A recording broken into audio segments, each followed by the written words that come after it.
Bien, bonjour à tous. Je suis content de voir que ce séminaire attire de plus en plus de monde. On a la chance aujourd'hui, à donc ce cycle de séminaire à Systemix, d'accueillir Frédéric Chazal. Frédéric Chazal, il va nous parler de sujets de topological data analysis, donc d'analyse de données topologiques, avec donc son prisme. Et c'est quelqu'un qui travaille sur le sujet depuis très longtemps et qui est maintenant bien connu de la communauté. Et il a commencé ses travaux de mathématicien, puisque c'était un petit peu son domaine de base, à l'université de Dijon, où il a fait ses travaux de thèse, de HDR, etc., avant de revenir sur Saclay, où il a occupé plusieurs fonctions à l'INRIA, et maintenant il dirige l'équipe de recherche DataShape. Voilà, je vais lui passer la parole pour qu'il nous explique un petit peu cette introduction au sujet de l'analyse topologique de données. Merci, bonjour à tous. Donc, merci à Patrice déjà pour l'invitation et l'opportunité de vous présenter mon dada en matière de recherche. Donc là, je vais vous parler pendant une petite heure. Enfin, je dis une petite heure, mais il faudra peut-être m'arrêter en me tapant dessus à la fin. Mais par contre, l'idée, c'est que je ne vais pas vous dire la messe pendant une heure. C'est que n'hésitez pas... Enfin, ne connaissant pas le public, je ne vais pas faire un exposé technique. Je vais essayer plutôt de vous donner quelques idées sur ce sujet qui s'appelle l'analyse topologique des données, qui est un sujet assez récent, qui n'est pas très connu. Quelques principes et quelques directeurs, disons, et quelques exemples d'applications aussi, pour montrer que ça peut servir. Et par contre, n'hésitez surtout pas à m'interrompre à tout moment, soit parce que vous ne comprenez pas quelque chose, un concept, une idée, soit parce qu'il y a un truc qui n'est pas clair, soit parce que vous voulez que je détaille un truc parce que je suis passé un peu vite dessus. Vous levez la main et il n'y a pas de programme arrêté. S'il faut qu'on s'arrête un petit moment et qu'on discute pendant 10 minutes sur un point particulier dont je n'avais pas prévu de parler, on le fera. À condition que je sache, j'ai quelque chose à dire. Mais...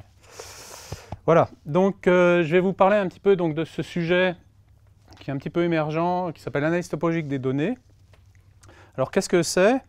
C'est un sujet qui a émergé il y a une quinzaine d'années et qui partait un peu de l'idée qui était que quand on regarde des données, notamment des données modernes un peu complexes, de plus en plus souvent, on s'aperçoit qu'elles sont porteuses d'une structure topologique géométrique qu'il peut être intéressant d'être capable d'attraper ou de caractériser ou de mettre en lumière.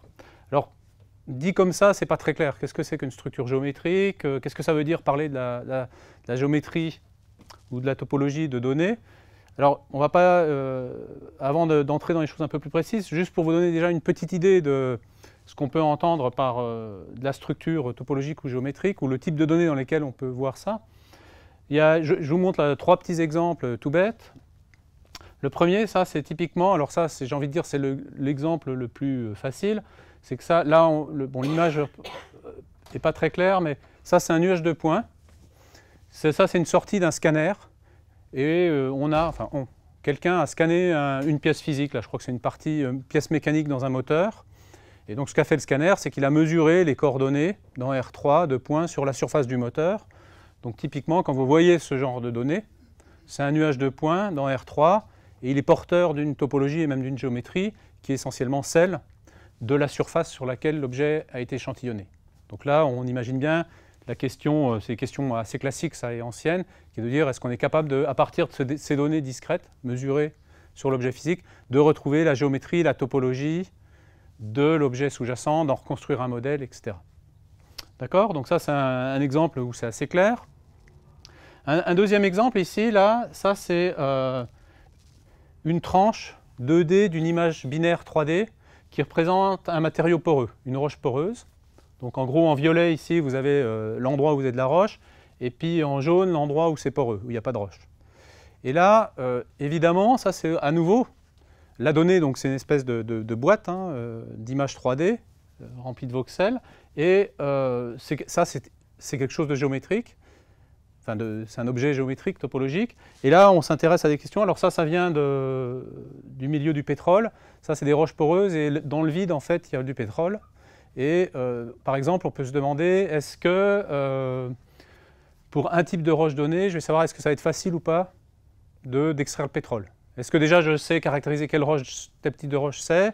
Et en utilisant certaines techniques, est-ce que pour une roche comme de ce type-là, est-ce que je vais, en extrayant le pétrole, je vais en laisser beaucoup à l'intérieur ou pas? À quel point je vais être capable de bien extraire ça? Donc ça, typiquement, on se dit que ça va être très lié à la géométrie et à la topologie de ces structures poreuses, de ces cavités. Est-ce qu'elles sont bien connectées entre elles? Est-ce que quand j'envoie, par exemple, un liquide sous pression là-dedans, ça va bien pousser tout le pétrole vers l'extérieur, ou est-ce qu'il y a des espèces de contraintes topologiques qui vont empêcher de faire ça? Donc là, c'est à nouveau un exemple où on a des données dans lesquelles comprendre et exploiter la structure, dans lesquelles il y a une structure géométrique ou topologique sous-jacente, et où on voit que comprendre ces structures-là, ça va sûrement aider à résoudre certains problèmes. Et puis un troisième exemple, alors je vous ai mis ici que des exemples en 3D parce que je ne sais pas bien dessiner en dimension plus grande. Ça, et on en reparlera un petit peu plus loin dans l'exposé. Ça, c'est bêtement des séries temporelles multivariées. Donc ça, typiquement, là, vous avez un petit morceau d'une série temporelle. Ça, c'est une sortie d'un capteur inertiel. Donc vous avez 3 courbes. Les 3 courbes, c'est les 3 coordonnées dans un système de coordonnées attaché au capteur d'un accéléromètre qui est porté ici par un malade. Je crois que c'est un parkinsonien. Et alors, quand on voit ça, on se dit là, tiens, c'est déjà un peu moins évident parce que ce n'est pas des données, comme dans les cas précédents, géométriques ou topologiques. Alors si on s'amuse maintenant à dire, bon, ben, comme c'est une série temporelle multivariée qui a 3 coordonnées, on peut aussi voir ça comme un point qui se balade dans R3, et puis on peut regarder cette trajectoire-là. Et puis là, quand je la représente ici, on voit qu'elle n'est pas faite n'importe comment. Il y a tendance à, de temps en temps, elle va faire des excursions dans des endroits, elle va faire des boucles, des lacets, des choses comme ça. Et finalement, elle crée une espèce de structure topologique dont on peut se dire que peut-être elle caractérise certaines propriétés du mouvement fait par la personne qui portait le capteur, ou en tout cas certaines propriétés de la trajectoire faite par le capteur, et qu'on peut peut-être exploiter cette information-là, pas forcément toute seule, hein, c'est le but d'utiliser la topologie en général, c'est d'utiliser avec d'autres descripteurs ou d'autres caractéristiques des données pour aider à comprendre, par exemple, quel mouvement était en train de faire la personne qui portait ce capteur au moment où ça a été mesuré, enregistré. D'accord? Donc ça, c'est un dernier exemple où les données ne sont pas forcément initialement de nature géométrique ou topologique, mais desquelles on peut faire émerger de la géométrie et de la topologie qui peut être exploitée ensuite pour d'autres tâches. Ouais. Excusez-moi, est-ce que vous vous intéressez aussi à la topologie géométrique et aux données discrètes? Par exemple, Emmanuel Lecourt, il étudie le parallélisme des processus en faisant de la topologie algébrique sur cette puissance n. Est-ce que c'est proche de ce que vous faites ou pas du tout? Alors, ça dépend à quelle distance on se met pour mesurer la proximité. Ils utilisent, enfin je connais vaguement les travaux d'Emmanuel Lecourt et de ces gens-là, ils utilisent un peu, j'ai envie de dire, la même caisse à outils mathématiques que nous. Oui. Ben la finalité n'est pas exactement la même. Comment? La topologie algébrique, c'est pas tout à fait la même chose que la topologie. Oui, alors nous, essentiellement, après les outils qui sont développés en pratique ici, pour une partie du domaine, c'est des outils de topologie algébrique, topologie algébrique standard. Donc c'est la même boîte à outils, enfin, ou en tout cas il y a une intersection non nulle pour ce qui est de la boîte à outils mathématique et topologique algébrique, mais les problèmes sont pas exacts. Enfin, la problématique n'est pas tout à fait la même. Alors, donc la question ici, c'est de dire, ok, ça, on a vu ça, mais maintenant, c'est qu'est-ce que ça veut... Alors, toujours essayer de comprendre un peu mieux, qu'est-ce que ça veut dire attraper de la structure topologique ou de la géométrie dans des données? Et puis, est-ce que c'est un problème facile? Est-ce que c'est un problème difficile? Est-ce qu'on sait faire? Est-ce que c'est bien défini? Est-ce que c'est pas bien défini? Alors, quand on y réfléchit un petit peu, assez vite, on s'aperçoit qu'il y a un certain nombre de problèmes qu'on voit apparaître, de difficultés, qui font que le problème n'est pas trivial. Alors, j'en liste, je vais vous en donner 2-3 ici, qui sont, à mon sens, les principales, disons, en première approche, et qui donnent un petit peu une idée aussi du fait que ce n'est pas un sujet inféré de la topologie, ce n'est pas quelque chose qui est complètement évident, en particulier à partir de données finies. Donc la première chose, c'est que souvent, quand vous regardez des données, par exemple un nuage de points, ce n'est pas un objet qui en lui-même porte de la topologie ou de la géométrie. En général, les invariants ou les descripteurs topologiques ou géométriques sont associés à des objets continus. Ici, on a, si on regarde un nuage de points comme un objet topologique, c'est un ensemble fini, ça ne porte rien. Donc, pour attraper la topologie, on ne peut pas la lire directement dans les données. C'est-à-dire que c'est quelque chose, c'est un nuage de points, c'est tout. Donc, ce qu'il faut faire, donc on n'a pas un accès direct. C'est-à-dire que vous regardez votre nuage de points, et puis si vous dites je rajoute encore plus de points pour avoir une meilleure approximation de l'objet géométrique, ça ne va pas vous donner plus d'informations si vous ne faites rien. Donc on n'a pas de lecture directe de cette information de nature topologique ou géométrique. Donc en général, ce qu'on a besoin de faire, c'est de la faire émerger, cette structure continue. On verra un petit peu plus tard qu'il y a des outils pour faire ça. Mais c'est déjà une première chose, c'est comment on fait émerger des objets topologiques ou géométriques dont on tirera l'information qui nous intéresse. Après, il y a une autre chose ici qu'on voit un petit peu sur cet exemple-là, très simple, qu'on voit un petit peu aussi sur celui-ci, mais de manière moins claire, c'est que si je vous donne ce nuage de points, là, qui est un nuage de points dans R2, on regarde, on se dit, manifestement, ce nuage de points, il a été tiré suivant une distribution qui ressemble plutôt, dont le support ressemble plutôt à quelque chose de circulaire, en tout cas dans lequel il y a un gros trou au milieu et autour duquel on peut tourner. Maintenant, la question, c'est de dire, OK, mais maintenant, est-ce que ce truc-là, ça a été tiré effectivement d'une structure qui avait une belle tête de cercle ou d'un anneau, ou est-ce que c'est un truc un peu plus fin, qui est une espèce d'anneau pas très épais, dans lequel il y a éventuellement d'autres trous. Ici, quand on regarde là, on pourrait se dire, oui, là, il y a peut-être un trou aussi, ici, qu'on pourrait représenter. Donc ça dit deux choses. La première chose, c'est que... et puis il se pose la question, là, du coup, de dire, est-ce qu'on peut dire que le fait là... Enfin, dans cet exemple très simple, nous, avec nos yeux d'humain, on peut dire, bon, OK, là, il y a clairement un grand cycle autour duquel on peut tourner. Par contre, là, les trucs plus petits, on peut y voir un cycle ou ne pas y voir un cycle. Donc, d'une certaine manière, dans l'information topologique qu'on peut tirer de ce truc-là, il y a une partie qui est peut-être du signal, qui est réellement pertinente, puis une autre qui est peut-être que du bruit, lié à l'échantillonnage ou choses comme ça. Donc, il faut qu'on puisse se donner des outils qui permettent de séparer le signal du bruit d'un point de vue topologique. Et puis, il y a aussi le fait que ça peut être un problème de signal bruit, mais ça peut être aussi un problème d'échelle. C'est-à-dire, ici, maintenant, si vous regardez cet objet-là, alors de loin, vous ne le voyez peut-être pas bien, c'est un nuage de points, ça, dans R3, en 3 dimensions. Et si vous le regardez d'assez loin, vous allez dire, OK, il n'y a pas de problème, là, ce nuage de points, c'est évident, il a été échantillonné sur une surface d'un tore, comme un pneu de voiture. Ceci dit, si vous venez à ma place, ou si vous avez des bons yeux, vous allez voir qu'en fait, si vous le regardez beaucoup plus près, à une échelle plus fine, ce truc-là, il n'est pas échantillonné sur une surface, il est en fait échantillonné sur une courbe, qui a la topologie, elle, d'un cercle. Le seul truc, c'est que cette courbe, elle spirale et elle s'enroule sur une surface. Donc maintenant, la question, si je ne fais pas d'hypothèse de modèle ou de choses comme ça, c'est est-ce que cet objet-là, la topologie qu'il porte, c'est celle d'une surface, ou est-ce que c'est qui est un tore, ou est-ce que c'est celle d'un cercle, qui est un objet de dimension 1. Bon, on n'a aucun moyen, sans hypothèse supplémentaire ou sans a priori, de répondre l'un ou l'autre. Les deux sont valables. Par contre, le truc qu'on peut espérer, si on est bon, pouvoir répondre, c'est de dire, finalement, si je regarde un peu cet objet-là à différentes échelles, il y a des échelles où c'est un objet de dimension 1, c'est un cercle, c'est la topologie d'un cercle, et il y a des échelles où c'est la topologie d'une surface d'un tore. Et si on a des outils suffisamment fins et puissants, ils seront peut-être capables de nous éviter d'avoir à choisir, et puis nous diront, finalement, il faut peut-être regarder l'objet de manière multi-échelle, et puis comme ça, après, on peut dire, bon, on a la topologie à toutes les échelles, et suivant ce qu'on veut en faire, on peut décider de choisir une échelle ou pas, ou de regarder toutes les échelles en même temps. D'accord ? Donc, il faut arriver à donner du sens à ça. Et puis, il y a un autre truc dont je ne parlerai pas aujourd'hui, c'est que, vous verrez tout à l'heure, quand on infère de la topologie, c'est pas... alors, on peut inférer des nombres, des quantités numériques, des invariants topologiques numériques, mais on infère quelque chose qui est un peu plus... alors, traditionnellement, ou très souvent, des objets qui sont un peu plus compliqués, qui sont des invariants ou des descripteurs un peu plus compliqués, qui ne viennent pas sous forme de nombres ou de vecteurs.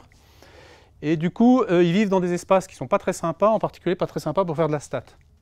C'est-à-dire, évidemment, comme dans un contexte analyse de données, on a besoin, sur les quantités qu'on cherche à attraper, d'être capable de fournir des garanties statistiques, de comprendre leur comportement statistique, pour savoir aussi à nouveau séparer ce qui est de l'information de ce qui n'en est pas, ou faire des tas de choses.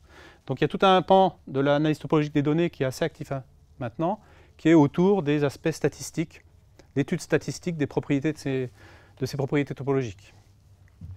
Voilà, alors, et donc tout ça, c'est un petit peu l'objet de l'analyse topologique des données. En gros, c'est de construire des outils à la fois mathématiques et algorithmiques qui permettent d'attraper de l'information topologique ou géométrique dans des données variées et de le faire de manière fiable. C'est-à-dire, en général, quand on fait ça, ou en tout cas, moi, la façon dont je le fais, c'est que je veux le faire en ayant des théorèmes qui viennent avec, mathématiques, qui me disent ce que tu es en train de prendre, c'est réellement de l'information, ce n'est pas des artefacts, ce n'est pas du bruit, ce n'est pas quelque chose comme ça. Et après, il y a une deuxième phase, c'est qu'une fois qu'on a attrapé ces invariants, comme je vous l'ai dit, ils ne sont pas tout prêts à être mangés dans d'autres, par exemple dans des architectures standards d'apprentissage ou de machine learning. Il faut encore les transformer, et c'est tout un sujet de recherche aussi, de savoir comment on exploite cette information-là avec d'autres descripteurs de ces données-là ou d'autres propriétés pour les utiliser dans des, disons, on va dire des pipelines plus standards. Alors, un dernier mot encore d'introduction générale, c'est qu'il y a aussi une question qui vient assez vite à l'esprit, c'est de dire, bon, je parle depuis tout à l'heure de propriétés géométriques ou topologiques des données. Évidemment, ce serait prétentieux et faux de dire il y a toujours de la topologie et de la géométrie dans les données. Ça, je pense que c'est un doux rêve ou un horrible cauchemar pour certains. Mais le truc, c'est que là, une question, par contre, qui est importante à se poser, c'est d'être capable d'identifier, de se faire une idée, de savoir quel type de données est en fait bien adapté à à des approches topologiques ou géométriques. Alors, c'est pas une réponse, il n'y a pas de réponse. Ouais. Juste une question, là, tu emploies de manière un peu interchangeable, j'ai l'impression, topologique et géométrique. Ouais, parce que je ne sais même pas faire la... dans ce contexte-là. On va le faire simple. Aujourd'hui, j'ai parlé que de topologie. Et c'est ce qu'on sait manier assez bien, de manière générale et générique en pratique, parce que c'est des invariants qualitatifs en général assez souples à manier. La géométrie, souvent, c'est un petit peu plus subtil. C'est des descripteurs comme de la courbure ou des choses comme ça, qui sont souvent qui nécessitent quand même des hypothèses un peu plus restrictives sur les données, des choses comme ça. Donc je mets un peu tout ça dans le même paquet, mais disons qu'on va parler de topologie. Et après, ça peut devenir un peu enfin, il y a des choses qui sont clairement topologiques, il y a des choses qui sont clairement géométriques. Maintenant, la frontière entre ce qui est topologique et géométrique, ça devient un débat d'experts. Ouais, est-ce que tu as un exemple simple de ce qui serait clairement topologique? Ce qui serait clairement topologique, qu'on va voir tout à l'heure, c'est on va avoir de l'homologie, des nombres de Betti ou des choses comme ça. Donc ça, c'est compter le nombre de composantes connexes. Les composantes connexes d'un objet, ça c'est de la topologie. Il n'y a pas de géométrie là-dedans. Compter le nombre de cycles, qu'on appelle l'homologie, en dimension 1, de trous dans lequel tu es dans l'objet, ça c'est de la topologie, il n'y a pas de problème. Maintenant, si tu commences à dire, je vais regarder un truc du style de la courbure, de la courbure, c'est de la géométrie là déjà, clairement. Maintenant, il y a des liens entre courbure et géométrie dans certains cas, donc, et topologie, pardon. Donc, mais ça te va? Donc, les données, et puis c'est les données que je considérais tout à l'heure quand je parlerai un petit peu d'application, c'est que souvent, donc c'est un sujet d'analyse topologique de données qui s'est développé depuis une dizaine ou une quinzaine d'années et qui a émergé plutôt de communautés de gens qui étaient plutôt théoriciens, plutôt côté maths. Donc c'est un peu un truc qui a dit on va essayer d'utiliser nos outils dans le domaine du data science, qui ne s'appelait pas encore data science à cette époque-là, où ce n'était pas un buzzword, et du coup qui s'est assez longtemps cherché pour savoir où est-ce qu'il y avait des applications finalement. Et avec l'expérience, il commence à y en avoir. Donc je pense qu'il y a un cas où c'est assez facile en général d'utiliser ces techniques-là, et que ça a un intérêt. C'est souvent quand on regarde des données où chaque observation est déjà un objet complexe, qui est... c'est-à-dire, si la donnée, c'est juste un vecteur de dimension 4 ou 5, alors on peut regarder l'ensemble des données d'un point de vue topologique, ça c'est un cas intéressant, mais là, on regarde la structure globale des données. Mais il y a un autre cas souvent où, et c'est là souvent qu'on a les applications les plus intéressantes, c'est les données assez complexes. Donc typiquement, là, je vous ai mis... alors, il y avait l'exemple, par exemple, des séries temporelles multivariées. Si vous coupez votre série temporelle en fenêtres de taille fixe, une donnée, une observation, c'est un morceau de signal pendant un intervalle de temps donné. Et ça, c'est déjà un objet un petit peu complexe. Un autre exemple ici que j'aime bien donner aussi, qui montre un petit peu le truc, c'est ça. Typiquement, ça représente... Alors, c'est un graphe d'interaction, de force d'interaction dans les matériaux granulaires. Donc, typiquement, vous avez un matériau granulaire. Donc, à partir de là, vous construisez un graphe où chaque sommet, c'est une des particules du matériau. Et puis, vous mettez une arête entre deux sommets quand les particules sont en interaction. Et puis, vous pondérez en plus l'arête en fonction de la force d'interaction, par la force d'interaction entre les deux particules. Donc, et vous regardez comment ce système évolue au cours du temps. Donc, à chaque instant, la donnée que vous avez, c'est un graphe avec une fonction sur les arêtes, pondérée, et le graphe, il évolue. Donc, les pondérations changent, mais la connectivité aussi. Et vous voulez comprendre ce qui se passe, et en particulier, éventuellement, prédire des phénomènes de transition de phase ou des choses comme ça dans ce genre de matériaux. Donc là, typiquement, c'est... Et quand on regarde ces champs de force à l'œil, on voit qu'il y a des patterns qui apparaissent un peu géométriques dans le champ de force. La couleur, si vous voulez, c'est la valeur. Et au cours du temps, quand vous regardez ça de manière dynamique, on voit des patterns. Comment on peut essayer d'attraper ça? On peut essayer de trouver des invariants topologiques qui vont caractériser un peu ces patterns-là et après les étudier. Simplifier, en fait, au lieu de regarder les données directement, ce qui n'est pas évident ici, parce que c'est un graphe dynamique, il faut en tirer des invariants pour pouvoir faire des choses avec. Et là, les invariants topologiques sont pertinents pour ce genre de truc. Est-ce que les données de dimension un peu élevée, du genre R puissance 100, est-ce que c'est considéré comme complexe dans votre esprit ou pas? Ou ça ne justifie pas d'être appelé complexe? J'ai 100 capteurs qui mesurent, je sais pas, voilà. J'ai 100 signaux qui viennent de 100 capteurs. Alors, le complexe ici à apprendre, je ne sais pas répondre à cette question-là, au sens où ça dépend vraiment de... Le problème, enfin, toutes ces techniques-là n'échappent pas à tous les problèmes de la dimension. Donc quand on monte en dimension, si le phénomène qu'on regarde il est intrinsèquement de grande dimension, on tombe sur tous les problèmes, c'est qu'on ne sait pas l'échantillonner correctement, etc. Donc faire émerger de la structure topologique ou géométrique d'un objet de grande dimension mal échantillonné, ça c'est une aventure un peu périlleuse. On songe par exemple à des accéléromètres sur un robot avec plein de bras. Voilà. Ben là, ce qu'on peut espérer, c'est qu'il y aura une forte corrélation par contre entre les dimensions, et que le truc va se trouver sur un objet, lui, enfin, les données vont vivre sur une sous-variété, enfin, ou un sous-ensemble, un sous-espace de dimension beaucoup plus petite, et là c'est un cas où on peut espérer faire quelque chose. Et après, rien n'interdit, avant de faire ce genre de choses, de passer par de la réduction de dimension. Enfin, c'est pas une question à laquelle c'est facile de répondre. Dire est-ce que ça marche pour les grandes dimensions ou pas, ça dépend beaucoup de la structure du problème. Si c'est un problème de dimension intrinsèquement élevée, c'est-à-dire la dimension intrinsèque de l'objet sous-jacent est élevée, on a les mêmes problèmes que tout le monde a, peut-être même pire, mais on ne sait pas dire grand-chose. Et si vous voulez échantillonner un objet même de dimension 5 ou 6, pour avoir un bon échantillonnage, même s'il est très joli, très lisse, pour avoir un bon échantillonnage, il va falloir un paquet de données. Sinon, vous allez laisser plein de trous dedans qui vont être juste des trous qu'on n'a pas échantillonnés. Donc la géométrie et la topologie n'échappent pas à ce problème universel. Ok, d'autres questions? Alors, je continue. Donc, pour essayer maintenant de regarder un peu toutes ces questions, de comment on fait, ou quelle est l'espèce de pipeline qu'on suit pour tirer de l'information et l'exploiter de nature topologique, ben, ça reprend un petit peu les points que j'avais soulevés tout à l'heure. Donc, très schématiquement, alors ce n'est pas un pipeline unique, mais disons qu'il est un peu central et assez classique. On a des données, donc souvent c'est des objets discrets ou discrétisés. Pour en tirer une structure topologique, on fait des constructions géométriques dessus, qu'on appelle des filtrations, parce qu'en plus on n'en fait pas qu'une, on en fait plusieurs à plusieurs échelles. Et on regarde l'objet à plusieurs échelles simultanément. Comme ça résout le problème de faire émerger une structure continue, un objet topologique, et en plus regarder ça à des échelles simultanées.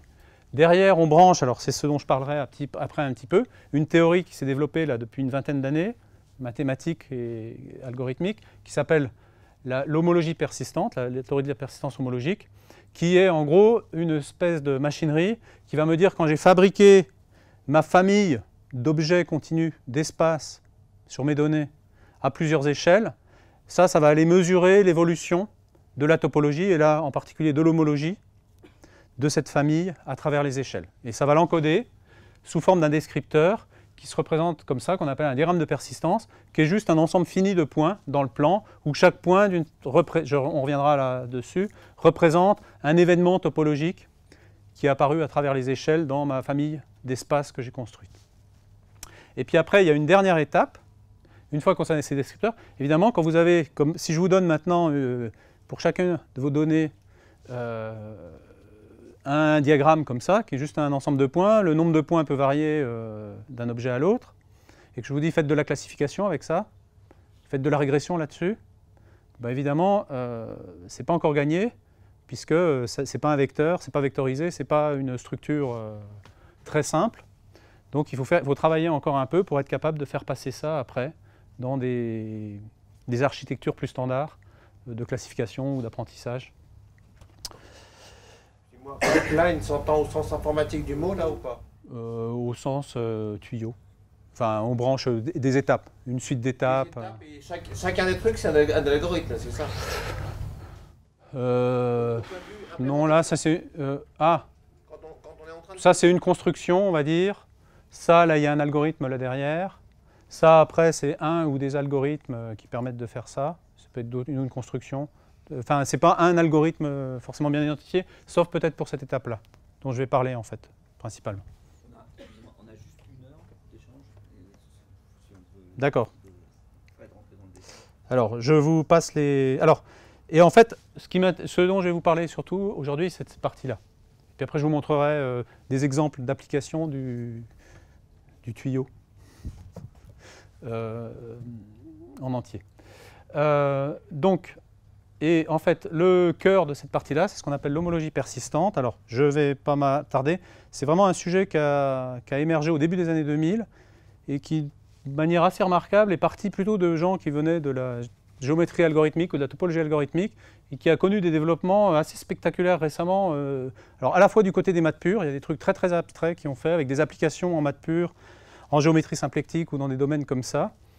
Et aussi du côté algorithmique et du côté des applications. Donc c'est assez marrant comme le truc s'est ramifié.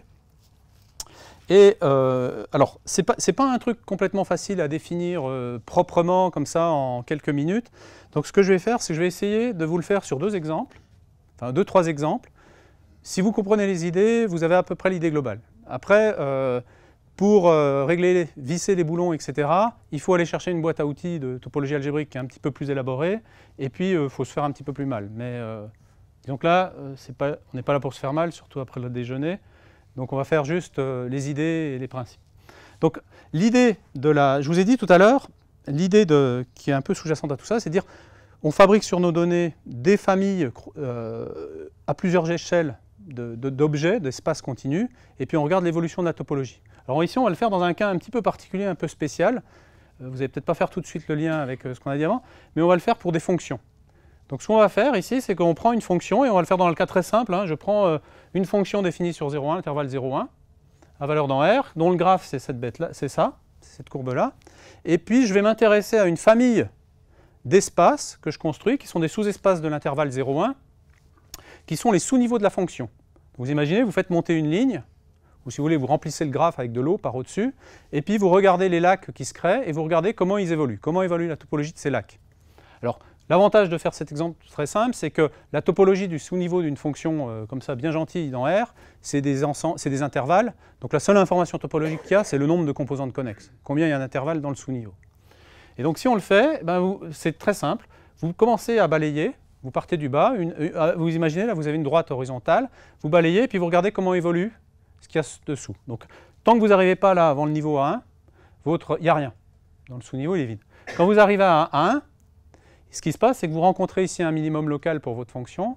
Là, vous allez avoir apparition d'une composante connexe, d'un petit bout d'intervalle, un point, et puis qui va se mettre un petit bout d'intervalle qui va commencer à grossir. Donc ça vous fait une composante connexe. Et ce que vous faites quand vous faites de la persistance, vous enregistrez la date de naissance, et vous commencez à suivre l'évolution de cette composante connexe. Et puis, je continue. Là, en gros, quand je vais de 1 à 2, que je fais monter ma droite, il ne se passe rien. C'est juste ma composante connexe ici qui grossit, mais d'un point de vue topologique, aucun événement.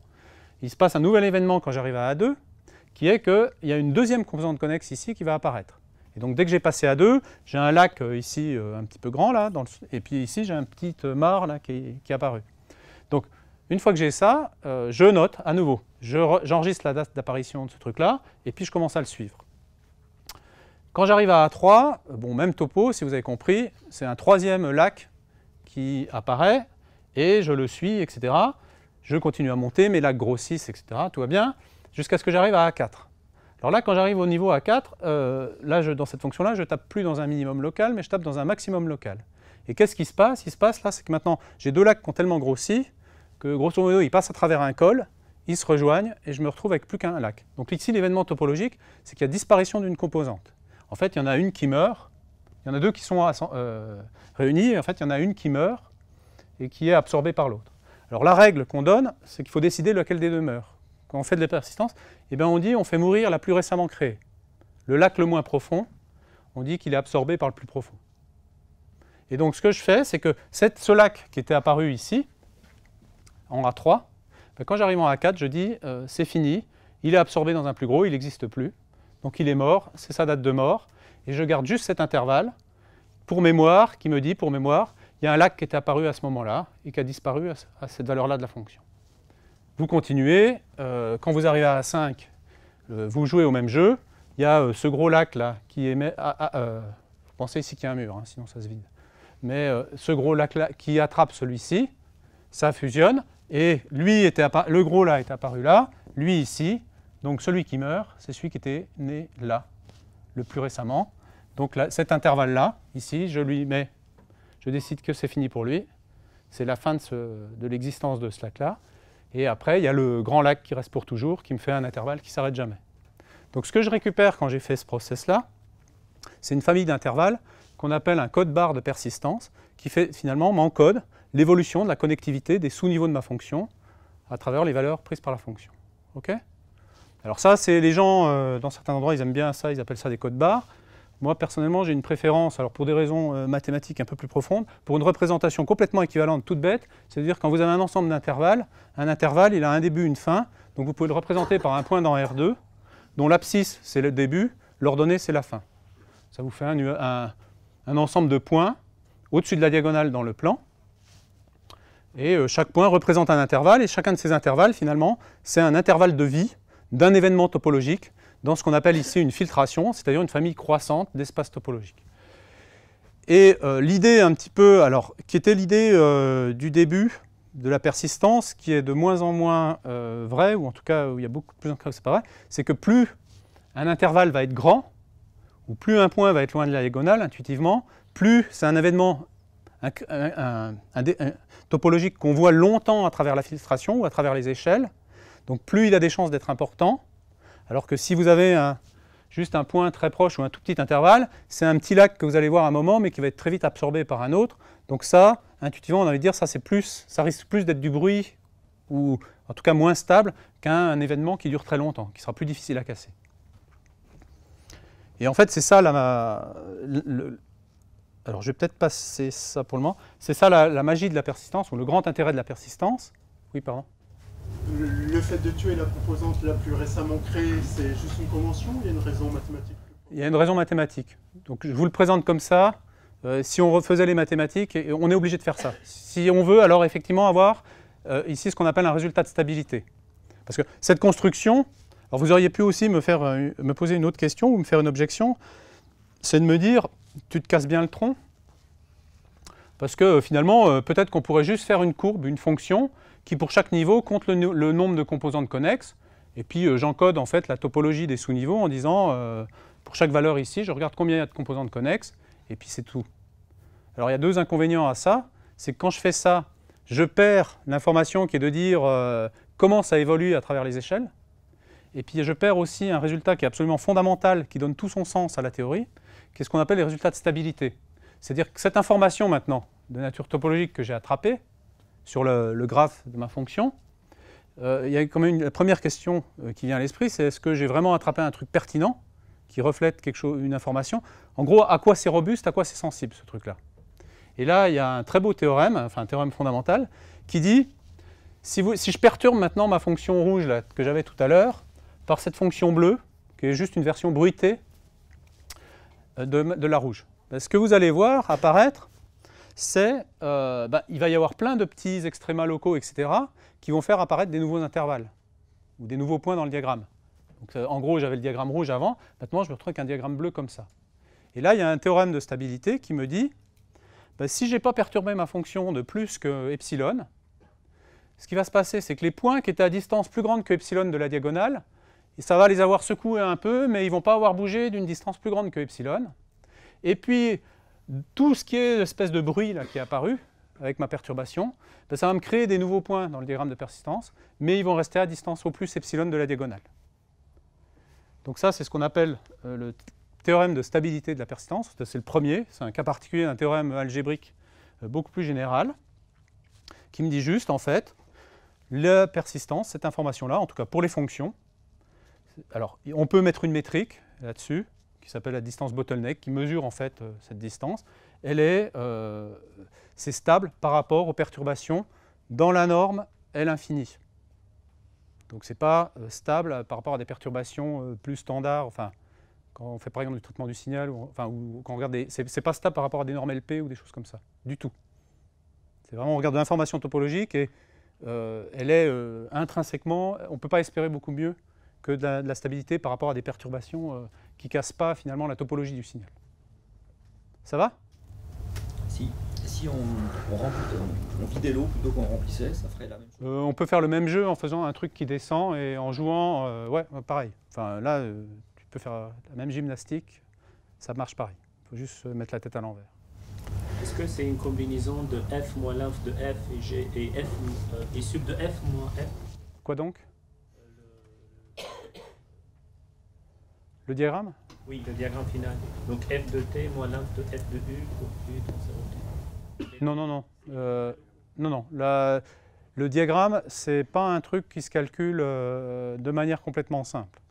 Enfin, c'est plus compliqué que ça. C'est vraiment un truc qui reflète l'agencement, l'évolution de la topologie. J'en parlerai pas. Il y a des algos pour faire ça, efficaces. Mais il n'y a pas d'expression analytique pour cette bête-là. Pour remplir du coup les lacs dans R2, on fait grossir une boule. Alors, on peut faire l'exemple. Si tu avais, une fonction dans R2, c'est-à-dire maintenant tu regardes une fonction sur le carré, donc ce qui va se passer, c'est qu'il va apparaître des lacs, mais il peut y avoir des lacs. Alors, on peut faire la même chose, on peut jouer exactement au même jeu, on regarde les composantes, mais là, il va y avoir une autre information topologique de dimension supérieure qui peut apparaître, c'est qu'à un moment, tu peux avoir des lacs avec des îles au milieu, donc des structures avec des cycles et des choses comme ça. Donc, quand on fait de l'homologie persistante, on va aussi traquer ces trous, ces îles, si tu veux, ou ces cycles, etc. C'est ce qu'on appellera de l'homologie en dimension 1. Alors, c'est plus difficile conceptuellement et aussi intuitivement qu'en dimension 0, où les événements topologiques sont vraiment associés à des composantes connexes. Là, les cycles, il faut donner un sens à qu'est-ce que c'est qu'un cycle exactement, qu'est-ce que ça veut dire que deux cycles sont les mêmes, c'est-à-dire qu'est-ce que c'est que deux cycles qui tournent autour de la même île ou du même trou. Et là, on a besoin d'utiliser la boîte à outils topologie algébrique pour donner un sens à ça, mais c'est des choses qui existent depuis, j'allais dire toujours, depuis les débuts de la topologie algébrique, ça s'appelle l'homologie. Il y a une théorie pour faire ça, qui permet de quantifier ça proprement. Le seul truc, c'est que là, ça devient un petit peu plus dur à définir, et là, il faut faire appel à un petit peu plus d'artillerie mathématique pour poser le truc proprement, mais l'idée est exactement la même que celle qu'il y a en 1D. Et connaissant tous les auteurs, on peut trouver la géométrie de l'espace. Non, il suffit. Là, on a plus que l'information sur les hauteurs. Parce que pour une fonction lisse, c'est les points critiques, c'est les valeurs critiques. Ici, on reconnecte des valeurs critiques entre elles. Donc ça, c'est une information supplémentaire. Le résultat que vous avez montré après, si on ne connaît pas la fonction, ça peut s'appliquer pour le nuage de points. Alors, j'y viens. Merci pour l'introduction. Je vais passer aussi là-dessus, parce que ça, c'est des exemples d'application de ce genre de choses-là, mais disons, vous pouvez penser, si vous avez des données, ou sur chaque donnée, vous savez construire une fonction qui a un intérêt, vous pouvez calculer sa persistance, et vous récupérez un diagramme de persistance, et après, ça vous fait un feature, un descripteur de vos données, topologique, et après, vous en faites, j'allais dire, ce que vous voulez. Ça, soit vous vous posez sur la cheminée pour décorer, soit vous essayez de l'utiliser pour apprendre quelque chose. Alors, un autre cas de figure qui est en fait très proche du précédent, c'est le cas on a des données qui arrivent sous forme d'un nuage de points. Alors là, on n'a pas de fonction a priori par défaut. Alors il y a une idée simple, c'est à nouveau, on construit une filtration, c'est-à-dire on construit une famille emboîtée d'espaces topologiques qu'on fait grossir avec une échelle, et puis après, on va faire exactement la même chose, on va regarder comment évolue la topologie. Donc là, imaginez, sur cet exemple très simple, je pars d'un nuage de points, ici dans R2, tout simple, dans lequel on voit un peu deux espèces de structures circulaires. Je commence à faire grossir des boules. Donc là, le truc, c'est que je fabrique ma filtration, ma famille emboîtée, en faisant grossir des boules.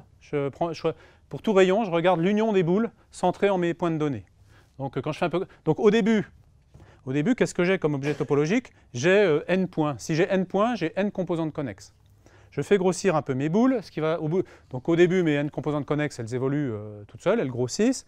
Puis à un moment, les boules, elles vont commencer à se rentrer les unes dans les autres, à s'intersecter. Donc là, bam, même règle qu'avant, on fait dégringoler, il y a des composantes connexes qui disparaissent, c'est des morts de composantes connexes. Donc là, c'est l'hécatombe. Et puis, ce qui est intéressant, c'est que si je fais grossir encore un petit peu, à un moment, il apparaît aussi des trous, c'est-à-dire que ça fait des cycles autour desquels on peut tourner. Et là, quand je fais de l'homologie persistante, pareil, je note le moment d'apparition des cycles, et puis je suis leur évolution à travers les échelles. Donc vous voyez là, quand j'arrive à cette échelle-là, il y a deux cycles qui sont apparus. Celui-ci peut-être probablement avant celui-ci. Donc ils ne sont pas nés exactement au même moment, mais toujours est-il que quand je suis à cette valeur-là de rayon, donc là si vous voulez en abscisse, je mets le rayon des boules, il ne me reste plus qu'une composante connexe, et j'ai deux cycles dans mon objet. Je fais grossir un peu les rayons, à force de gonfler les boules, on bouge des trous. Donc là, il y a un cycle, bam, il disparaît. Il n'y a plus de trous autour duquel tourner, donc le cycle est mort, j'enregistre ça. Alors cette partie cycle, je vous le redis, là il faut un peu d'artillerie pour l'écrire formellement, proprement. Pour les composantes connexes, c'est exactement comme ce que je vous ai fait pour les fonctions. Je fais grossir encore un peu mes boules, je booste le deuxième cycle qui meurt, et puis il y a un moment, mon truc ressemble à une grosse patate qui va ressembler de plus en plus à une boule ronde, et il ne se passe plus rien dans la topologie, ça a la topologie d'un truc connexe sans aucune topologie, d'un point. Donc je récupère, comme avant, un code barre, que je peux voir comme un diagramme de persistance. D'accord? Et voilà une façon d'associer un descripteur topologique qui finalement voit un peu mes données à toutes les échelles en même temps et comment elles évoluent, leur structure évolue à travers les échelles, puisque l'idée c'est vraiment je remplace chaque point par une boule que je fais grossir et je regarde comment évolue cette espèce d'union de boules. Alors, je ne vais pas parler de comment on fait ça en pratique, parce que comment on fait tourner ça, je vais parler... Alors, RIPS ici, on ne va pas le définir, mais grosso modo, c'est les diagrammes que je viens de construire. Et là, à nouveau, on a un théorème de stabilité qui dérive encore aussi toujours du même théorème général très algébrique dont je ne vous ai pas parlé, qui dit, grosso modo, si vous prenez deux nuages de points et que vous construisez leur diagramme de persistance, là comme on vient de le faire, ben ces deux diagrammes de persistance, si les deux nuages de points ils sont à distance pas plus que epsilon l'un de l'autre, alors la distance ici, c'est ce qu'on appelle la distance de Gromov à Hausdorff, ou si vous préférez la distance de Hausdorff, c'est-à-dire, moralement, pour ne pas donner de définition, si vous prenez vos premiers nuages de points et que vous secouez les points et que vous les déplacez de pas plus de epsilon, qu'éventuellement vous en rajoutez quelques-uns, mais vous les restez toujours dans un epsilon voisinage du truc initial, c'est un peu l'équivalent d'un norme sup pour les fonctions, mais pour les nuages de points, alors, les diagrammes, ils seront à distance, vous n'allez pas perturber les diagrammes de plus que epsilon.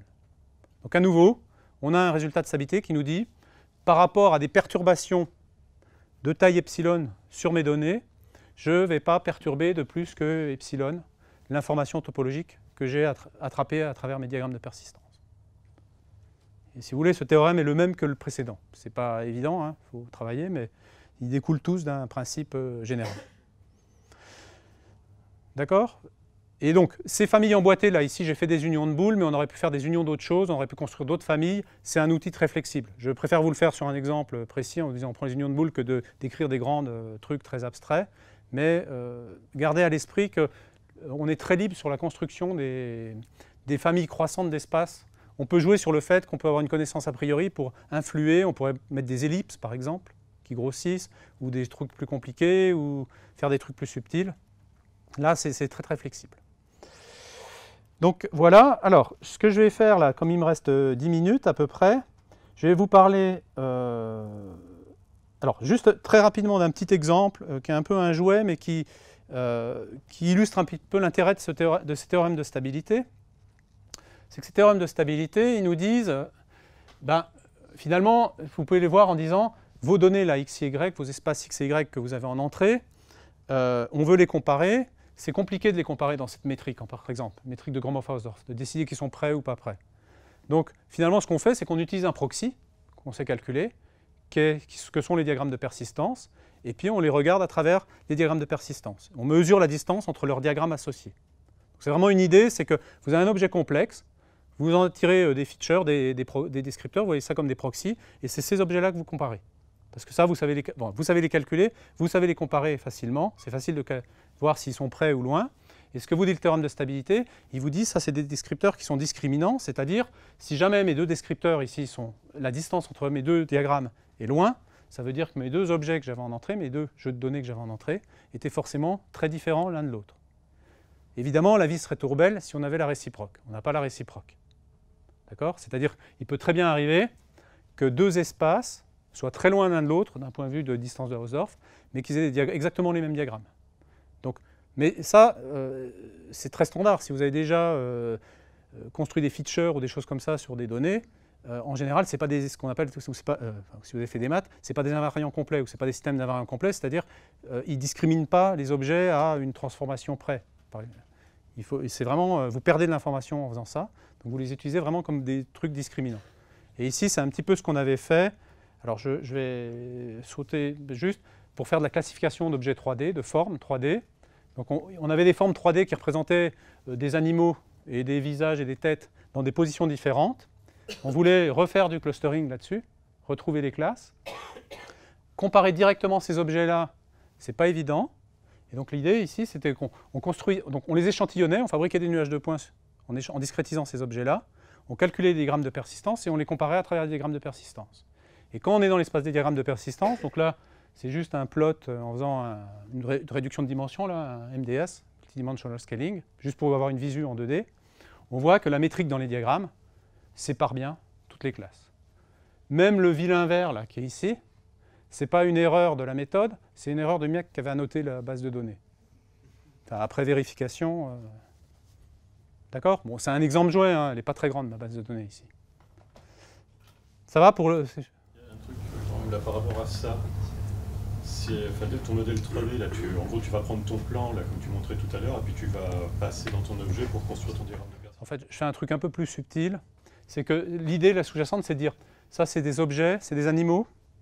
Donc, si je le regarde avec la métrique euclidienne, imagine, je me mets dans la base de données dans des positions différentes. Si je suis une fois dans une position comme ça et une fois comme ça, ce qui va passer, c'est que si je me regarde avec la métrique euclidienne, je ne vais pas être très isométrique. Enfin, pas du tout, parce que dans une position, la distance entre le bout de mon majeur et mon épaule, elle est très grande, et là, elle est très petite. Par contre, si au lieu de les regarder comme des espaces métriques, avec la métrique induite, enfin, la métrique restreinte, la métrique euclidienne restreinte, je regarde ça avec la métrique géodésique, c'est-à-dire la métrique qui m'est donnée par le plus court chemin en me baladant sur la surface. Quand je plie mon bras, la distance entre mon index, enfin, ça c'est le majeur, et mon épaule, très important, sinon ça ne marche pas, elle ne va pas beaucoup changer. Il y a au niveau du coude, là où il y a un peu de distorsion, mais grosso modo, comme je fais encore un peu de sport, mes membres ils sont à peu près rigides.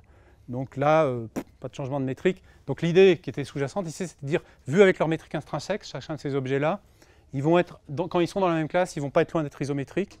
Et donc, comme la persistance, je fais une construction de persistance qui a des propriétés de stabilité par rapport à la métrique, je vais être sûr que pour des objets de la même classe, les points qui sont dans la même classe vont être bien proches de l'autre. Et après, si la topologie est suffisamment discriminante, elle va me séparer les classes les unes des autres. Ah, si tu touches, t'es mort là. Faut pas se toucher. Marc. L'intuition, c'est que c'est, du point de vue informatique, c'est très coûteux tout ça, non? Alors, je passe un peu volontairement tous ces aspects-là. Il y a toute une théorie sur les aspects algorithmiques. C'est des algorithmes qui... Alors, il faut construire les structures, les espaces dessus. C'est ce que j'ai passé un peu sous le tapis là. Je n'ai pas parlé donc, pendant longtemps. C'est ce qu'on appelle des complexes simpliciaux. Donc, donc là, quand on fait ça, on regarde à la fin de la filtration la taille du complexe simplicial qu'on obtient. Donc, on compte le nombre de simplexes. Et après, les algos, dans le pire des cas, ils sont cubiques en le nombre de simplexes qu'il y a dans la filtration. En pratique, en général, c'est à peu près linéaire, le comportement. C'est-à-dire le pire des cas, on le rencontre à peu près pas, il faut le faire exprès. Enfin, on construit des exemples pour le rencontrer. Maintenant, ce qui est problématique, c'est que ces complexes et ces filtrations qu'on construit, c'est les complexes qui deviennent très vite très très gros. Donc là, il y a toute une industrie dans le domaine qui est de comment on fait des filtrations plus petites, comment on les arrête aussi. Ce n'est pas toujours intelligent d'aller jusqu'au bout. Il faut peut-être s'arrêter à une échelle. C'est-à-dire, c'est pas besoin de... Donc là, et il y a des problèmes encore ouverts. C'est-à-dire, on ne sait pas construire un diagramme de points sur un nuage de 1 milliard de points. Et en plus, il y a d'autres trucs, c'est qu'il y a du bruit dans le nuage, il y a des outliers, c'est des constructions qui sont très sensibles aux outliers, donc si on y va comme une brute, on a toutes les chances de ne pas attraper l'information, même si on savait faire ce calcul-là. Donc ça, c'est tout, il y a tout un... mais c'est des problèmes importants. Mais malgré ces problèmes importants, on n'a pas besoin de se taper toute la littérature. Il existe maintenant des bibliothèques accessibles qui permettent de faire vos petites constructions comme ça et de calculer vos diagrammes. Donc ça, c'est une bibliothèque qu'on a développée chez nous, qu'on développe toujours, qui est une bibliothèque en C++, qui a une interface Python maintenant. On est en train de mettre de plus en plus des espèces de petits tutoriaux, des choses comme ça pour que les gens qui ne connaissent pas puissent faire leur petite cuisine, puisqu'il faut savoir comment on veut construire la filtration, etc. Mais disons que ça se calcule bien maintenant, les diagrammes. Voilà, alors, je prends les 5 dernières minutes juste pour vous montrer. Alors, il y a plein de très belles idées mathématiques et de très beaux résultats mathématiques derrière tout ça, et algorithmiques. Et il y a aussi, ça sert un peu, de temps en temps. Donc je voudrais juste vous montrer 2 exemples, je crois que c'est 2, d'applications concrètes dans lesquelles on s'est servi, et de vous montrer aussi comment on marie un peu ça avec des techniques de machine learning plus standard. Alors, juste un avertissement, c'est que des fois, il y a des gens qui présentent, alors il y a de plus en plus de gens qui présentent, enfin, il y a des gens qui présentent la TDA. Faites attention, il y a des gens, ils invoquent la topologie un petit peu comme un truc magique et qui ont un espèce de point de vue du style, ça va tout remplacer. Donc ça, je pense que c'est la plus grosse bêtise qu'on puisse raconter, et c'est le meilleur moyen de tuer le sujet. Je pense qu'il ne faut pas voir ça comme un sujet, ça va faire des miracles. C'est plutôt un truc, c'est qu'il faut le voir comme un outil complémentaire, qu'il faut arriver à marier avec le reste. Et moi, tous les exemples que je connais d'applications où ça marche vraiment, c'est on fait un truc assez classique, je vais vous montrer là, et puis après, on amène cet outil-là, c'est un petit peu une cerise qu'on met sur le gâteau, et le gâteau est un peu plus joli. Ou beaucoup plus joli, ça dépend de vos goûts. Mais il ne faut pas voir ça. Moi, je ne connais pas de vraie application où on fait que de la TDA. À part des trucs un petit peu joués ou très très spécifiques, dans les applications, là, je vais vous montrer quelques exemples. On marie la TDA, mais on s'appuie sur tout un tas de trucs existants qui marchent déjà pas mal pour essayer de gagner un peu.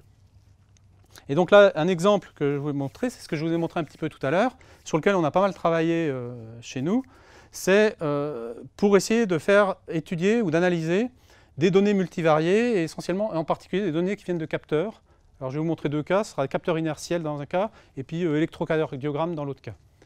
Donc typiquement, là, je vous montre un petit peu ce qu'on fait, là, très naïvement, c'est des données d'accéléromètre, ça. Donc capteur inertiel, donc vous avez des traces, ils sont portés par un patient, un malade, et ça, c'est des parkinsoniens, et vous voyez, quand on représente la trajectoire en 3D, suivant l'état dans lequel est le parkinsonien, ça ressemble pas exactement, c'est pas tout à fait pareil. Il y a des, alors, je vous expliquerai ce qu'on voulait faire, enfin ce qu'on veut faire, et ce sur quoi on travaille. Donc le schéma général, c'est un peu celui que je vous ai donné tout à l'heure. On a nos données, là on les représente. Alors, on a des données, alors on verra, on a des jours et des mois d'enregistrement en continu d'accéléromètres qui sont portés par des malades chez eux. Donc on coupe ça en tranches, on fait des fenêtres, alors soit de longueur arbitraire, soit dans certains cas on apprend où il faut couper. On récupère ça c'est une observation. On fait des constructions topologiques là-dessus. On récupère des diagrammes de persistance qui nous donnent une information sur la structure un peu topologique du signal. Et puis là, on combine ça avec d'autres informations sur ce signal. On ne va pas se priver de tous les outils que nous fournit, par exemple le traitement du signal ou des choses comme ça. On fait de la transformée de Fourier. Enfin, on ramène tout ce qu'on peut. Et puis après, on donne à manger ça. Alors vous prenez, si vous êtes fan des renforts aléatoires, vous pouvez faire... Et on regarde des problèmes de classif ou de régression, des choses comme ça. Et là, vous sortez votre boîte à outils habituelle. Et suivant vos goûts ou ce qui marche le mieux, vous essayez d'intégrer cette information-là avec les autres descripteurs que vous avez de votre signal, et puis de faire mieux que si vous ne l'aviez pas.